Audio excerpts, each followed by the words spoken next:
کیا پاکستان کے ایٹمی اثاثے خطرے میں ہیں اور انٹرنیشنل اٹامک انرجی کمیشن کے پاکستانی دورے کی تصویریں لیک ہونے کے بعد اصل حقیقت کیا ہے، یہ آپ پہلی بار جانیں گے۔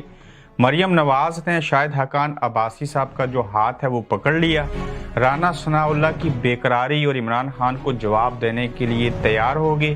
مریم نواز شریف کی الیکشن مہم بری طرح کیسے ناکام ہوئی اور اس کو کیسے مینج کیا جا رہا ہے۔ عمران خان نے سپریم کورٹ سے بڑا مطالبہ کر دیا۔ آج ہم ان اہم نکات کے اوپر آپ سے بات کریں گے۔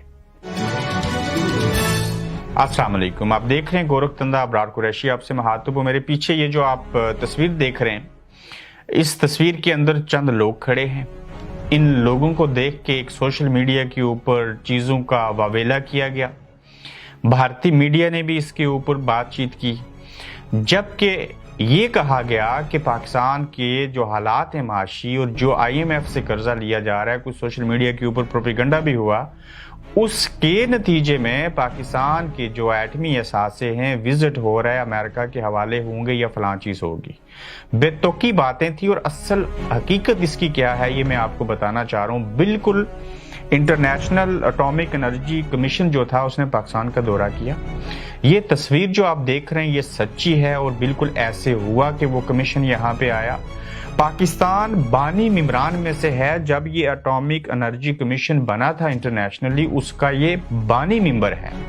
چونکہ پاکستان ایک ایٹمی طاقت ہے اور اس کا ممبر ہونا پڑتا ہے، اور اس کمیشن نے آج دورہ نہیں کیا، اس سے قبل بھی وہ 12 مرتبہ دورے کر چکے ہیں، اور جو کلائمیٹ چینج ہے ان چیزوں کو سامنے رکھتے ہوئے یہ جو تجربہ کار لوگ ہوتے ہیں، اٹامک انرجی کمیشن کے جو لوگ ہیں، یہ سائنسدان ہیں، تو یہ ہمیشہ دورہ کرتے ہیں۔ اور ان کے دورہ کرنے کا مقصد یہ نہیں ہے کہ پاکستان کو IMF سے قرضہ لے رہا ہے، وہ اس جگہ کا دورہ کر رہے ہیں، تصویریں لیک ہو گئی ہیں، اچھا جی پتہ نہیں پاکستان کے ایٹمی اثاثے جو ہیں وہ کسی اور کے حوالے ہو جائیں گے۔ یہ دورہ کرنے کا مقصد یہ ہوتا ہے، اس کے مقاصد یہ ہوتے ہیں کہ ہم وہاں پہ جائیں، دیکھیں، اور جو دنیا کے اندر تبدیلیاں رونما ہو رہی ہیں، جس طرح سے پاکستان کو انرجی کے شعبے میں مشکلات کا سامنا ہے، تو ایسی صورتحال کے پیش نظر کیا ان چیزوں سے کوئی بجلی پیدا کی جا سکتی ہے، بہتر اور چیزیں کیا ہو سکتی ہیں۔ یہ سائنسدان آتے ہیں، سروے کرتے ہیں، دورہ کرتے ہیں، اور یہ بہتری کا باعث ہوتا ہے۔ پاکستان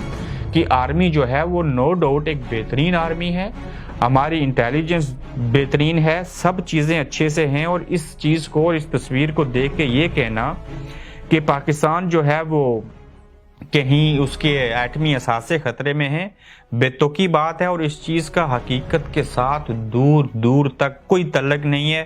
اور جو چیز اس کے حوالے سے مجھے بھیجی گئی وہ میں آپ کو تفصیل بھی اس کی بتا دیتا ہوں کہ یہ جو پروپیگنڈا ہے، اس کو DG international atomic energy agency کے دورہ پاکستان کی تفصیلات جو تھی وہ جب سامنے آئی تو یہ تفصیلات پہلی بار منظر عام پر آئی ہیں کہ جو پروپیگنڈا اس دورے پر کیا جا رہا ہے وہ غلط ثابت ہو گیا، اور پاکستان اٹامک انرجی کمیشن کا بانی رکن ہے۔